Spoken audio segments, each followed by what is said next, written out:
Good morning. How are you doing today? Well, good morning, Arrows. Pleasure being here. Man, I'll tell you what, this book is coming out at such a great time because I realize that we're all like really 50 years of celebrating The Exorcist. But if you've been on Facebook recently, maybe it's because I'm here in the South, but these preachers down here are practicing this stuff in real life. Yeah, well, there's no accounting for sin, is there? Yeah. But you know what makes it entertaining, though, and God, I hate to say that, is the fact that they try to do the voices and, what the devil is going to do. And it's like, come on, man. I'd rather see this on a screen and not my Facebook. Well, exorcism is supposedly real. In fact, if you look at the devil's, or rather the Pope's Exorcist, or whatever they call that, the one that Russell Crowe was in, that's based in a sense on a documentary that William Friedkin, who directed The Exorcist, made a couple of years ago called The Devil and Father Amort, who was the Vatican's official exorcist. And although you can doubt whether exorcism or possession really happened, the fact is that a lot of people believe in it, which in a sense makes it real, at least to them. Yeah. And, I can remember when the movie came out, I was in Billings, Montana, and the protesting that came with the original The Exorcist. I mean, they were totally against this movie being out.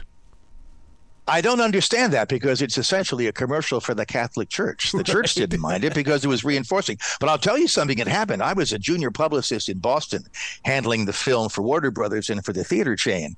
And as a publicist for the theater chain, my bosses and I were indicted in Massachusetts by the Blessed Commonwealth for, let me get the billing right, for obscenity, immorality, blasphemy, and corrupting the morals of a minor. It seemed that a religious nut named Rita Warren had brought her underage daughter to see the movie, and she held us responsible. Now, why she wasn't arrested for child endangerment, I'll never know.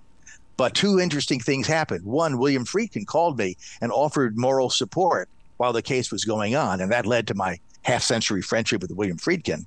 And the other thing was that the judge in the case threw the case out on the first day of Lent, which is kind of ironic.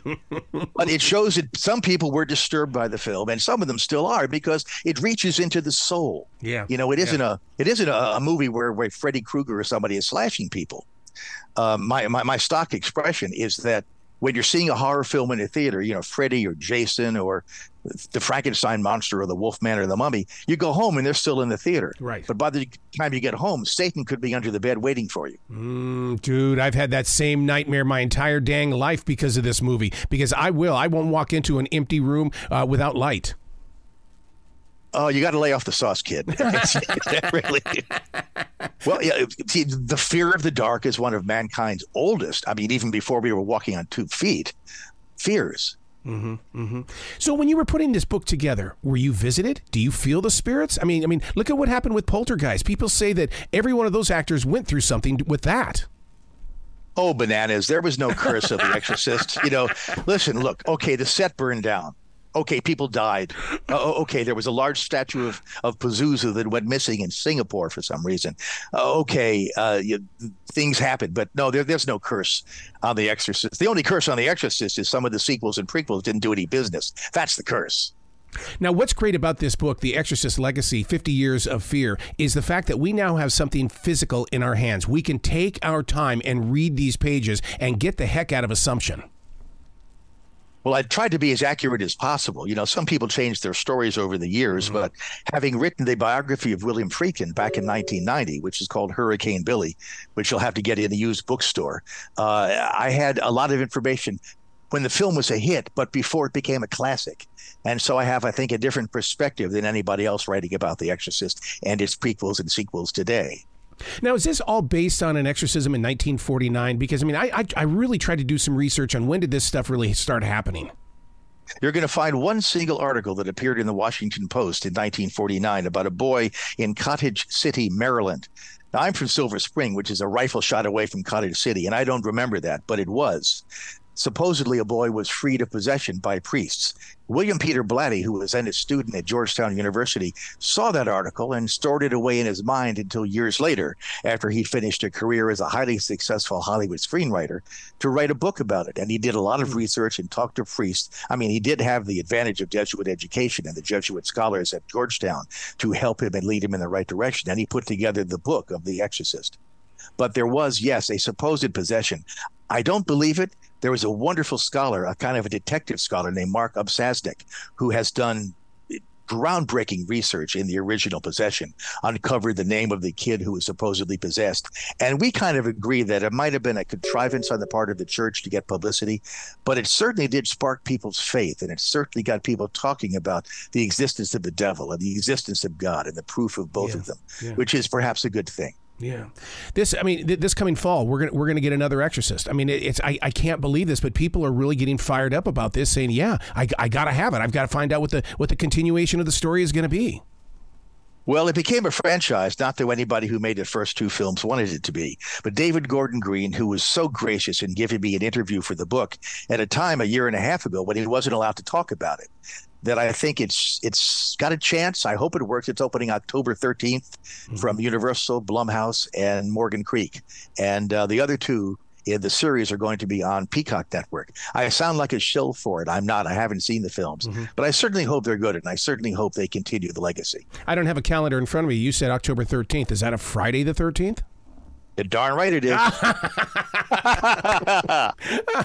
Dang. So what was it like for these actors to be on the set? Because I know what we experienced on that side of the screen, but what did they do going through the motions? Well, it wasn't like in a Coyote Roadrunner film where they check in the morning, morning Fred, morning Bill, and then go to work. William Goldman, I think, said it best. He's the Oscar-winning screenwriter of Butch Cassidy and the Sundance Kid and some wonderful books. He said, the most exciting day of your life is your first day on a movie set, and the most boring day of your life is your second day on a movie set. You put this thing together like a puzzle, piece by piece by piece. And with The Exorcist, because all of the effects that you see in the movie had to be created physically in front of the camera. There was no CGI in those days. Whether it's the levitating Reagan or the turning heads or the cracking windows and floors and things floating around, the bed going back and forth, those took a long time to set up. And they could only get a couple of shots a day. So making The Exorcist was kind of boring. And it was William Friedkin's job as director to keep the energy level up. And a great director, which Billy certainly is somebody who creates an atmosphere where the actors can behave like the characters. And Friedkin is a past master. In fact, he has another film coming out. 88 years old. Can you believe that? He has a film version of the Caine Mutiny Court Martial, which is playing in the Venice Film Festival out of competition in August. Wow. So Billy's right in there pitching. And The Exorcist and his other movies are a legacy, I think, to his brilliance. As a kid, Linda Blair was like a hero to so many of us. Was she typecast because of this movie? Well, no. She went through a certain awkward age and began redirecting her energies to charities. She's now directing one of the charities, an animal rescue and saving, which so is wonderful. And it's just an extension of the wonderful, warm, and smart person that she is. But, sometimes people ride their stars. Sometimes the parts just don't come along. Yeah. But she has integrity, and she certainly was in there. What about you? When you release a book like this, you're relinquishing it to us now. So your writing has got to be, tapping into something new, because you can't put your writer self away.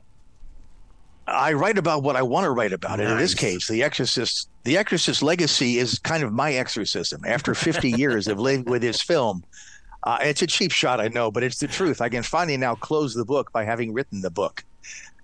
That just came out spontaneously. I'll use it in the next interview. Yeah. Well, I laugh because I always call it the inner beast. Yeah, so when I write every day, I'm letting out that inner beast. Get away from me, inner beast. Are you nervous that other people are going to see inside of you by writing like that? No, because I release it. Because that helps me deal with the everyday world, is that, look, if I'm going through it, so are you. And so let's talk about this. That shows you have a real affinity for the reader. You've got a concept of whom you're writing for. Absolutely. Absolutely. Creative people. I tap into that energy like you wouldn't believe. Well, certainly your air personality is such that you can relate to people, and I guess the extension is when you're typing. So good for you, Arrow. Man, I can't wait to talk to you again in the future. Next time, I want more than 10 minutes with you.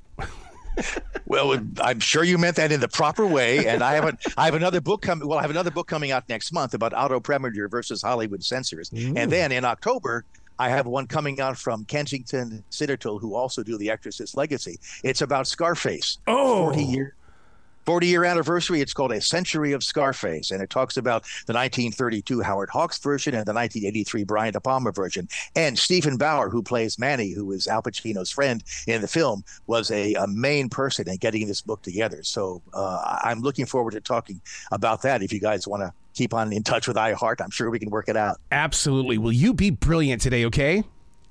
Thank you for some wonderful conversation, Arrow. I really appreciate your work.